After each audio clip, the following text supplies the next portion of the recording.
네. 기독교의 가장 큰 절기는 단연 부활절입니다. 그리스도인으로서 가장 크게 기뻐해야 하는 그것은 예수께서 부활하셨다는 사실입니다. 왜냐하면 예수님이 부활하셨다는 것에 많은 것을 포함하고 있기 때문에 그렇습니다. 만약 예수님의 부활이 없었다면 어떻게 되었을까? 여러분, 예수님이 만약에 부활하지 않으셨다면 어떻게 되었을 것 같아요? 바울은 이렇게 얘기합니다. 시작.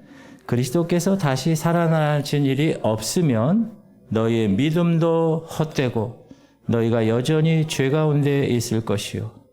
또한 그리스도 안에서 잠자는 자도 망하였으리니 만일 그리스도 안에서 시작. 만일 그리스도 안에서 우리가 바라는 것이 다만 이 세상의 삶뿐이면 모든 사람 가운데 우리가 더욱 불쌍한 자이니라. 자, 이 말씀에서 부활이 없다면 어떻게 된다 그래요? 우리의 믿음도 헛되고 우리의 죄는 여전히 그대로 있고 우리의 삶은 이 세상이 전부가 되는 거예요. 그래서 부활이 없다면 우리는 결국 망한 자가 되고 불쌍한 자가 된다. 교회의 목사는 가장 큰 사기꾼이 되는 거예요. 예수님의 부활이 없으면. 그러나 예수께서는 부활하셨다는 거예요. 예수님의 부활은 역사적인 사실입니다. 믿으십니까?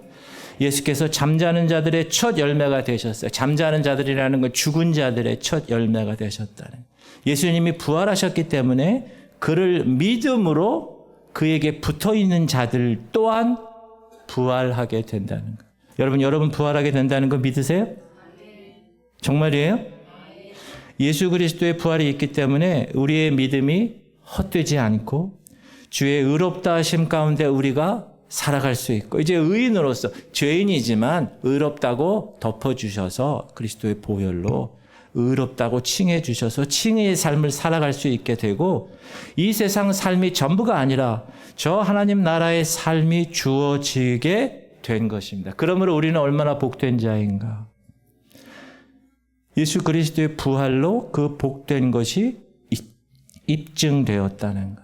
그래서 그리스도인들이 가장 기뻐해야 할 날이 오늘이라는 겁니다.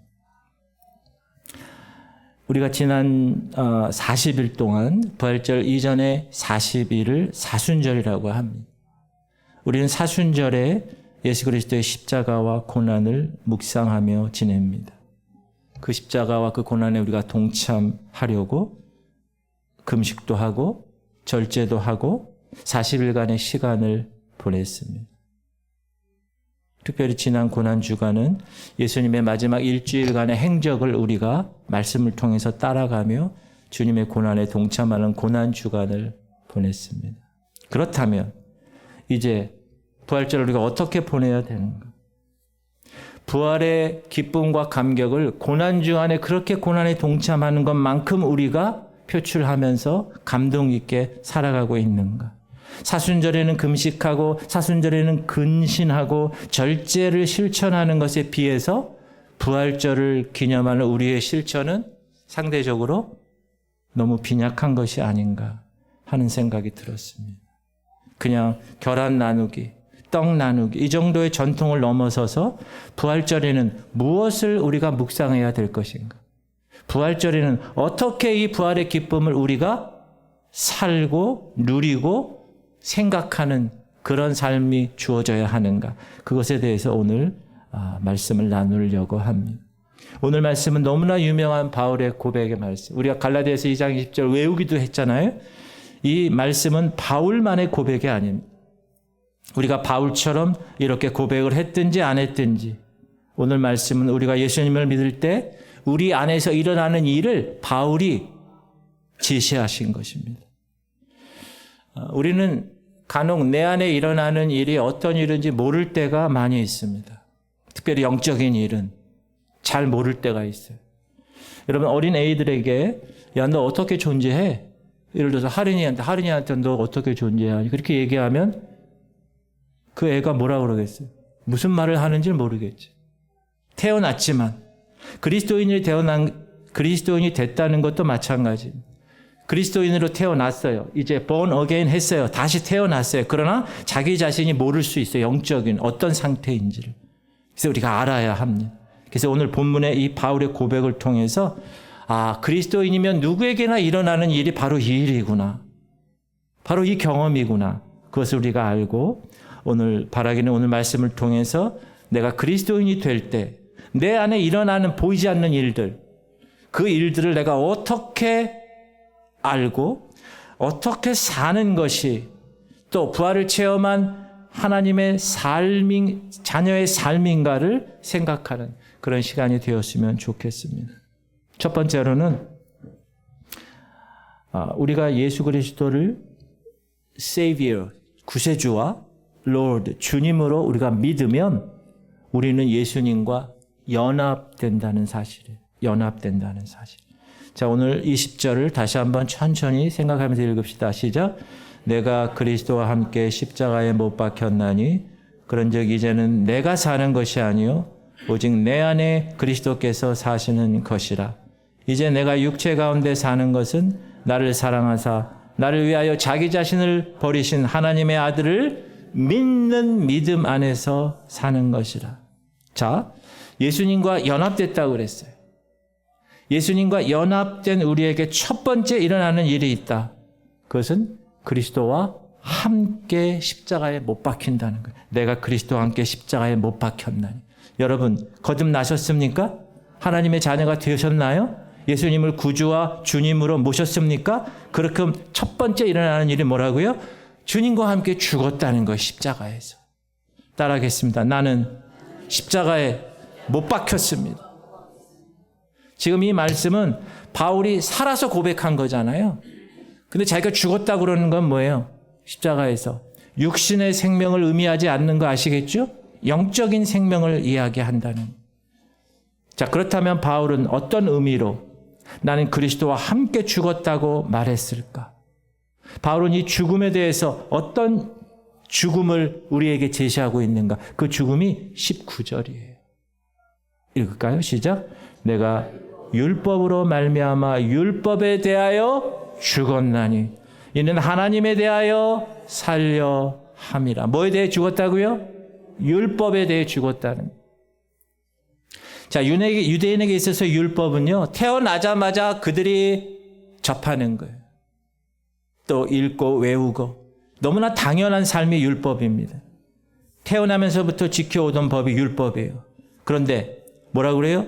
그리스도인이 되면 그 법에 대해서 죽었다는 거예요. 더 이상 지배를 받지 않는다는 거예요. 그 법의 효력이 상실했다는 거예요. 이제 더 이상. 목사님 무슨 말인지 잘 모르겠습니다. 제가 쉽게 설명해 드릴게요. 여러분 이 선수가 누군지 아세요? 한국 이름으로는 안현수 선수고 러시아 이름으로는 빅토르 안 선수입니다. 이 선수는 사실 한국 쇼트트랙 국가대표 출신입니다. 2006년에 토리노 동계올림픽에서 금메달 3개와 동메달 1개를 획득한 선수예요. 우리 대한민국에 메달을 그렇게 준 선수예요. 그런데 2008년에 무릎 수술을 하게 되고 2010년에 밴쿠버 동계올림픽 국가대표 선발전이 있는데 그 선발전에서 탈락합니다. 그래서 결단을 하죠. 어떤 결단? 러시아 국적을 취득해야 되겠다. 안현수 선수가 국적이 바뀌었습니다. 2011년에. 이제 그는 러시아 선수로 2014년도에 소치 동계올림픽에 참가하고 금메달 3개를 무려 땁니다. 어느 나라에 갖다 줬어요? 러시아에 갖다 줬어요. 왜요? 러시아 국적이니까. 이 선수에게 더 이상 대한민국의 법은 적용됩니까? 안 됩니까? 왜 안 되죠? 한국 사람이 아니니까. 몽고분이 얘기하네. 할렐루야. 안현수 선수에게는 한국 법이 그 사람에게 죽은 것입니다. 이해되세요? 다시. 안현수 선수에게는 국적이 러시아로 됐기 때문에 대한민국의 법이 그 사람에게 죽은 겁니다. 효력이 정지된 겁니다. 사랑하는 성도님들, 예수 그리스도로 말미암아 구원받은 사람들은, 저와 여러분은 율법이 말하는 바 이것 해야 살아, 이거 하면 죽어, 이런 것은 이제 효력이 정지됐다는 거예요. 끝났다는 거예요. 율법의 효력이 정지되었기 때문에 율법에 의해서 정죄당하는 일도 없어졌다는 거예요. 믿으세요? 여러분은 이제 그리스도 예수 안에서 태어난 백성이기 때문에 율법에 의해서 정죄당한 일이 없었어요. 왜요? 예수님이 율법의 모든 것을 다 짊어지고 십자가에서 달려 돌아가셨기 때문에 모든 인간은 여러분 율법 아래에서 태어나요. 아담의 후손으로. 그리고 율법을 범할 수밖에 없어요. 그리고 율법의 심판을 받을 수밖에 없는 거예요. 그런 존재 저와 여러분. 그런데 시작. 때가 차매 하나님이 그 아들을 보내사 여자에게서 나게 하시고 율법 아래에 나게 하신 것은 예수님이 율법 아래에 나셨어요. 우리랑 똑같이. 자, 하나님의 때 그 아들을, 하나님의 아들을 아담의 후손이 아니라 여자의 후손으로 낳게 하셔서 죄성을 가진 존재가 아니라 죄가 없는 하나님의 자녀로 육을 입고 이 땅에 오셨습니다. 쉽게 말하면 하나님의 아들 예수 그리스도는 죄의 본성을 가지지 않고 태어나셨어요. 그런데 우리와 동일하게 율법 아래에 나셨어요. 죄 없는 예수님이. 그래서 우리와 동일하게 율법 아래에 나셔서 죄 없는 분으로 율법의 정죄를 받으셨어요. 죄도 없음에도 불구하고. 왜요? 저와 여러분의 죄 그것을 위해서. 그래서 십자가에 죽으셨어요. 그리고 저와 여러분의 죄를 다 이제 십자가에서 끝내셨어요. 믿습니까? 그래서 예수님과 연합하여서 저와 여러분이 십자가에 못 박혔다면 율법의 정죄는 이미 우리는 받은 게 그렇게 간주하게 된 거예요. 누구 때문에? 예수님 때문에. 이제 그 사람에게서는 그 율법의 효력이 나타나지 않게 되는 거예요. 왜요? 누구 때문에? 예수님 때문에. 예수님이 다 받으셨으니까. 이미 그 사람의 죄의 형벌을 예수님이 다 받으셨기 때문에 예수님과 연합된 그 사람은 이제 다시 율법의 정죄를 받을 필요가 없어졌다라는 사실입니다. 할렐루야. 이것을 좀 수준 높게 얘기하면 일사부재리 원칙이라고. 여러분 일사부재리 원칙이 뭔지 아세요? 법에서 이미 확정된 사건에 대해서는 다시 재판하지 않는 거예요. 여러분이 이미 율법에 대해서 예수 그리스도 그분이 다 그 율법의 정죄를 받으셔서 여러분에게 선물을 주셨어요. 이제 여러분에게는 율법의 정죄를 받지 않는 선물을. 믿으십니까? 그래서 우리가 예수 그리스도를 믿고 그분을 영접했을 때 우리는 예수님과 연합하여서 십자가에 못 박힌 거예요. 그 결과 우리의 자아는 어떻게 됐습니까? 죽은 거예요. 그래서 율법의 정죄를 받지 않게 되는 거예요. 여러분, 지금 죽었어요. 사람이. 그 사람이 우리나라 대한민국의 법에 대해서 어떤 것을 제재를 받습니까? 죽었는데 어떻게 받아요? 안현수 선수가 러시아 국적 받아가지고 우리 대한민국 헌법 효력이 없는 것처럼 마찬가지입니다. 율법의 정죄를 받지 않기 때문에 죄에 대하여도 우리도 죽은 존재가 된 것입니다. 시작. 그럴 수 없느니라. 죄에 대하여 죽은 우리가 어찌 그 가운데 더 살리요. 제가 이거를 어떻게 비유를 들었느냐. 여러분이 사장님이에요. 그래서 매일 출근해요. 여러분에게 비서가 있어요.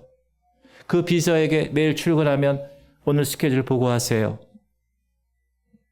또 여기 손님 오셨는데 손님 대접하겠어요. 이렇게 좀 준비해 주세요. 이렇게 얘기할 수 있죠. 근데 어느 날도 왔어요. 어느 날도 딱 왔는데 비서가 오다가 죽었다고 그래요. 교통사고로. 그럼 여러분이 회사에 딱 와서 오늘 스케줄 보고해 주세요. 할 수 있어요? 못하죠. 왜? 비서가 죽었는데. 오늘 사람들 이렇게 오는데 좀 준비 좀 해주세요. 할 수 있어요? 못해요. 왜? 비서가 죽었잖아. 여러분은 죄에 대하여 죽었다는 거예요. 그러면 죄를 지을 수 있어요? 없어요? 죄를 못 짓는 거예요. 죄를. 예수님이 이미 다 그렇게 십자가를 통해서 죄에 대하여 죽은 존재로, 율법에 대하여 죽었다는 건 죄에 대하여 죽었다는 거잖아요. 그것은 세상에 대해서 죽었다는 거예요. 갈라디아서 6장 14절 시작. 그러나 내게는 우리 주 예수 그리스도의 십자가 외에 결코 자랑할 것이 없으니 그리스도로 말미암아 세상이 나를 대하여 십자가에 못 박히고 내가 또한 세상에 대하여 십자가에 못 박혔다. 뭐요? 죽었다는 거예요. 나는 이제 세상에 대해서 죄를 지을 수 없는 존재가 되었다는 거예요. 할렐루야. 그거를 아는 게 중요하다. 물론 이따가 얘기하겠습니다. 육신이 연약해서 죄를 지어요. 그러나 이미 여러분이 알고 있어야 돼. 아, 나는 죄에 대하여 죽은 존재구나 라는 사실을 알고 있어야 된다는. 종종 그리스도인들 중에 내가 얻은 구원을 하나님 나라의 멤버십으로 이해하는 경향이 있습니다. 그래서 쇼핑몰 멤버십으로 이해하는 사람들이 있는 거예요. 코스트코 멤버십을 유지하려면 어떻게 해야 됩니까? 회비를 내야 돼요. 그래야 멤버 자격이 주어져요. 쿠팡 로켓 배송 멤버십을 유지하려면 어떻게 해야 됩니까? 매달 회비를 내야 돼요. 얼마 이상을 구입해야 되는 것입니다. 사랑하는 성도님들, 혹시 내가 얻은 구원을 유지하기 위해서 내가 어떤 걸 해야 되는 거 아닌가? 혹시 이렇게 이해하고 있지는 않으십니까? 내가 구원 받았는데 그 이후에 내가 교회 출석도 하고 헌금도 하고 선행도 하고 봉사도 하는, 그렇게 해야만 하는 것이냐라고 생각하는 사람이 있어요. 따라합시다. 우리는 율법에 대하여 죽었습니다. 죄에 대하여 죽었습니다. 세상에 대하여 죽었습니다. 예수님과 함께 십자가에 못 박혔습니다. 그래서 그 사람은 한 번에 영원토록 그 모든 문제가 사라진 것입니다. 믿으십니까? 우리가 부활을 기뻐해야 하는 이유가 바로 여기 있습니다. 부활을 기뻐하는 이유는 뭐냐? 더 이상 율법의 요구에 시달리지 않아도 되기 때문에. 더 이상 정죄의 두려움이 사라졌기 때문에 나에게 있어서. 너 이것 해야 구원받아? 너 이것 해야 하나님이 사랑하셔? 너를 봐. 네가 얼마나 위선적이니? 너는 죄인이란 말이야. 너 예전에 습관 또 그랬지? 너 또 그 죄 지었지? 이렇게. 속삭일 때 여러분이 단호하게 선포해야 됩니다. 따라하세요. 나는 하나님의 사랑받은 자녀입니다. 영원한 하나님 나라의 시민입니다. 이렇게 얘기하세요. 감히 여기가 어디라고 물러갈지어다. 그렇게 선포하는 성도님 되시길 바랍니다. 계속 여러분을 정죄감을 줄 거예요. 그럴 때 여러분은 어떻게 해야 돼요? 난 죄에 대해 죽은 존재야. 사단아 물러갈지어다. 선포하셔야 돼요. 할렐루야. 두 번째 생각할 것은 우리가 그리스도와 함께 십자가에 못 박혔다면 또한 십자가에서 죽은 그 이후에 그리스도와 함께 부활했다는 것. 부활. 다시 한번 오늘 본문 시작. 내가 그리스도와 함께 십자가에 못 박혔나니 그런즉 이제는 내가 사는 것이 아니요 오직 내 안에 그리스도께서 사시는 것이라. 이제 내가 육체 가운데 사는 것은 나를 사랑하사 나를 위하여 자기 자신을 버리신 하나님의 아들을 믿는 믿음 안에서 사는 것이라. 바울은 이것을 오직 내 안에 그리스도께서 사시는 것이라고 얘기했어요. 내 안에 누가 산다고요? 그리스도. 어떤 그리스도? 부활하신 그리스도. 믿으십니까? 부활하신 그리스도가 여러분 안에 사신다는 거예요. 하나님의 영 성령이 내 안에 내주한다는 거예요. 예수 믿기 전에는 오직 나만 있었어요. 나 중심으로 살았어요. 그런데 이제 부활하신 예수께서 여러분 안에 들어오셔서 여러분 보좌에 앉으셨다는 거예요. 그러므로 이제는 따라하세요. 혼자 사는 게 아니라 함께 사는 삶입니다.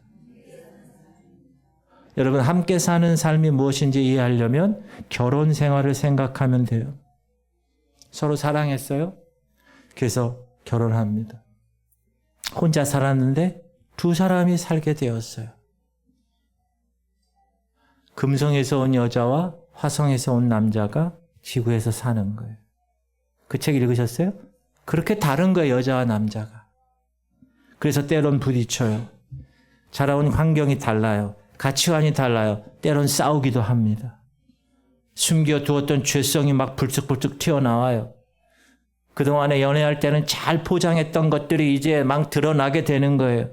자기 중심성과 마주하게 되는 거예요. 이런 갈등이 있는 거예요. 근데 이런 갈등을 통해서 뭘 배워요? 함께 살아가는 것이 무엇인가를 배우는 거. 함께 사는 것이 이런 거구나. 그런데 자녀가 생겨요, 이제. 그러면 더 내 마음대로 살 수 없다는 걸 실감해요. 어린애가 코로나 걸려요. 그럼 엄마는 함께 코로나에 걸리기로 마음 먹고 그 아이를 돌보는 거예요. 이게 뭐예요? 함께 사는 거예요. 함께 사는 거예요. 우리가 정말로 그리스도와 함께 십자가에 죽고 그리스도와 함께 부활해서 여러분 이 안에 예수 그리스도 부활하신 그분이 함께 계신다는 사실을 꼭 기억하시기를 주님의 이름으로 축복합니다. 한 인격 안에 두 사람이 사는 거예요. 보세요. 한쪽엔 율법에 대하여 죽은 내가 있는 거예요. 물론 법적인 효력은 상실되었어요. 그러나 아직도 이 과거에 길들여진 옛 본성이 남아있어요. 그런데 다른 한쪽에는 부활하신 그리스도가 내 안에 있어요. 이 둘 사이에 뭐가 있어요? 갈등이 있어요. 여러분이 구원받은 사람인가 아닌가를 점검하는 방법이 뭔지 아세요? 갈등이 있으면 구원받은 사람이에요.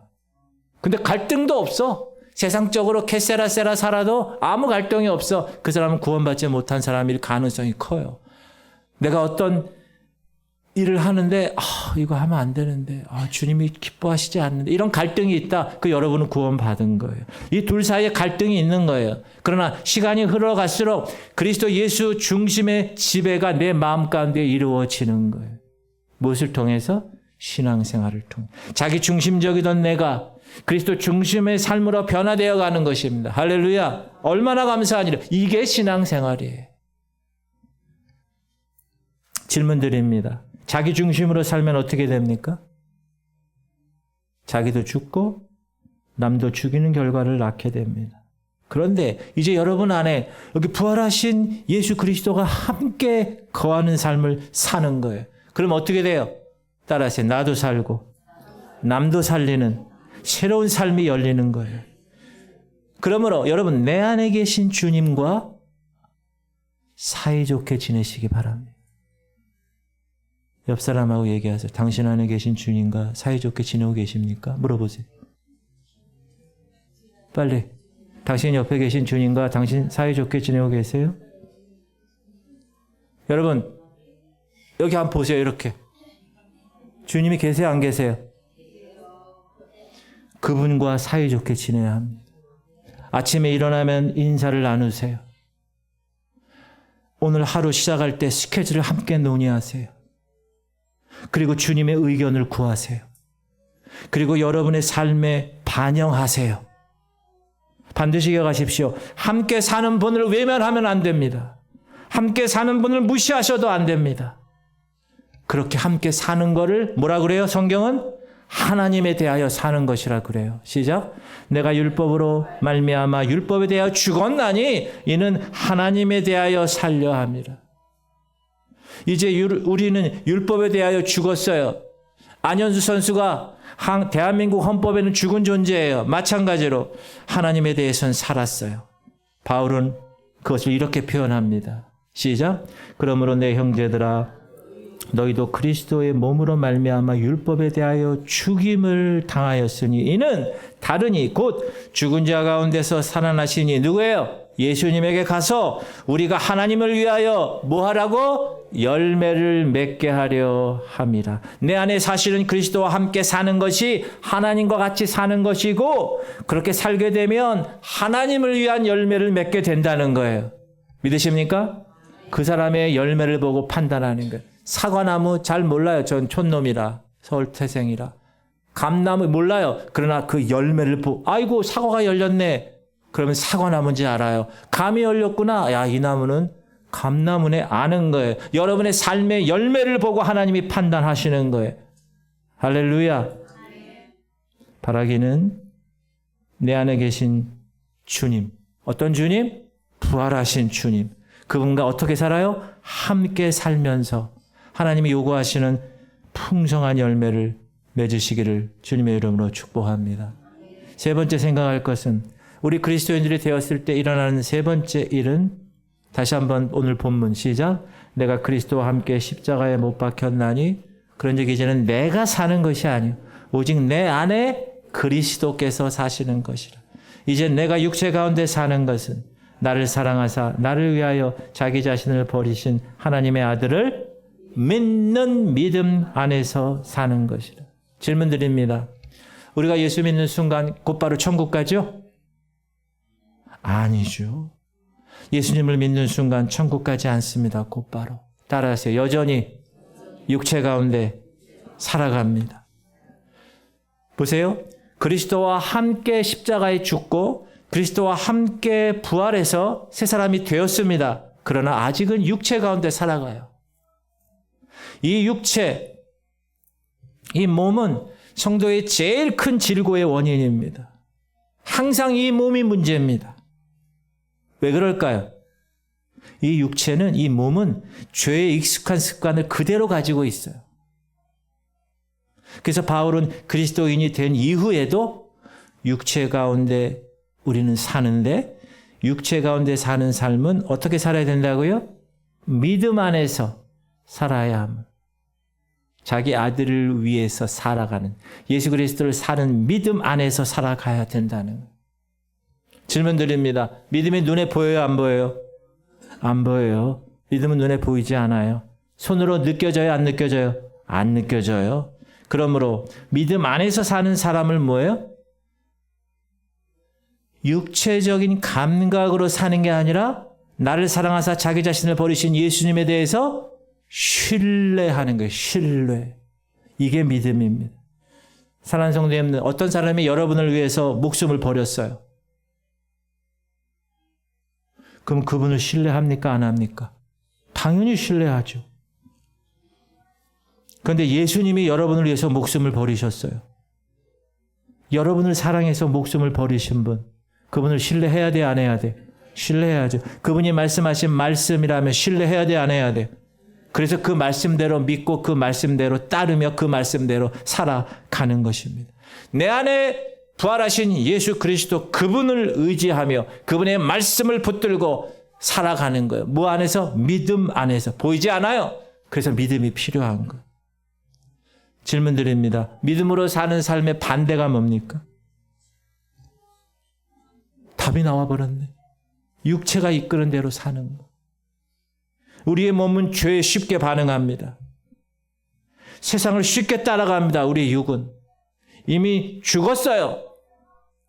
그 효력이 상실되었어요. 그러나 우리의 몸은 아직 갖고 있어요. 그래서 죄에 대한 관성이 남아있어요. 자꾸 과거로 돌아가려고 그래요. 그럴 때마다 어떻게 해야 됩니까? 따라합시다. 믿음으로 물리쳐야 합니다. 이겨내야 되는 거예요. 말씀이 그렇게 얘기하고 있어요. 시작. 무릇 하나님께로부터 난 자마다 세상을 이기느니라. 세상을 이기는 승리는 이것이니 우리의 믿음이니라. 세상을 이기는 승리가 뭐라고요? 믿음이란 말이에요. 믿음. 그래서 여러분, 그 사람, 그 집사님 믿음이 참 훌륭해. 이렇게 얘기하지. 그분 소망이 참 훌륭해. 사랑이 참 훌륭해. 이렇게 얘기 안 해요. 왜? 보이지 않는 그것을 담을 수 있는 그릇이 믿음이기 때문에. 그리스도 안에서 새 사람 되었어요. 그러나 육체를 입고 있어요. 이 땅에 그래서 사는 동안에는 어떻게 붙잡혀 살아야 돼요? 진리의 말씀에 붙잡혀 살아야 돼요. 우리의 본성, 세상의 메시지를 따라 살면 안 돼요. 그러면 세상에서 승리할 수 있어요. 그러나 영적으로는 패배하는 거예요. 그래서 주님의 말씀을 믿고 살아가. 그래서 공동체 성경 읽으세요. 매 예배 때만 나와 하나님 말씀을 들으세요. 그 말씀을 계속 곱씹으며 되새기세요. 왜? 그 말씀이 여러분을 살리기 때문에. 그 말씀을 따라야 세상을 이길 수 있기 때문에. 할렐루야. 사랑하는 성도님들, 우리는 그리스도와 함께 십자가에 못 박혔습니다. 또한 그리스도와 함께 부활했습니다. 율법에 대하여 죽었습니다. 오직 하나님에 대하여 산 존재가 되었습니다. 부활하신 주님이 여러분 안에 사십니다. 믿으세요? 다시 한번 보세요. 여기 이렇게. 여기 부활하신 주님이 계십니까? 사순절에 그리스도의 고난을 묵상하셨다면 이제 부활절 이후에는 어떤 결단을 해야 돼요? 부활의 주님과 함께 살아가기를 결단하셔야 돼요. 그분과 의논하세요. 그분과 친해지세요. 그분과 대화를 많이 하셔야 돼요. 기도해야 돼요. 그분의 말씀을 잘 들어야 돼. 말씀을 읽어야 돼. 그분이 의도를 여러분 빨리 파악해야 돼.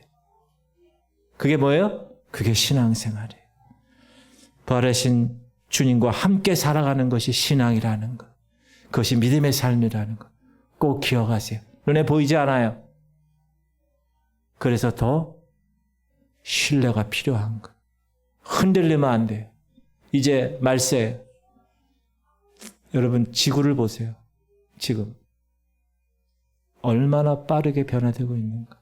AI를 보세요. 전 무슨 생각이 드느냐. 이야, 2년 전에 AI가 챗GPT가 나와서 지금 엄청난 변혁을 일으키고 있어요. 아, 다니엘서 얘기하는 세상의 지식이 많고 빨라지겠구나. 그 말이 진짜 지금 현실로 되어가고 있는 이 시대예요. 그 시대에 여러분 어떻게 사셔야 됩니까? 죄에 대하여는 죽은 존재로 사셔야 됩니다. 왜? 여러분은 죄에 대하여 죽었기 때문에. 오늘 세례 예식을 해요. 세례 예식의 핵심이 뭐예요? 물속에 들어갈 때 죄에 대하여 죽은 거예요. 물속에서 나올 때 부활하는 거. 예수님과 연합한 거. 예수님이 그렇게 사셨잖아요. 그것을 믿고 세례받은 이후의 모든 삶은 어떻게 살아요? 부활의 주님과 함께 의논하며 이 땅에서 이 육신을 갖고 있어서 세상에 자꾸 따라가려는 그런 것들을 다 잘라내면서 뭘로? 말씀으로, 기도로, 성령 충만으로 그렇게 내 행실을 잘 관리하면서 하나님 앞에 설 때까지 살아가는 삶, 그것이 믿음의 삶입니다. 그런 신앙인이 되시기를 주님의 이름으로 축복합니다. 통성으로 기도합시다.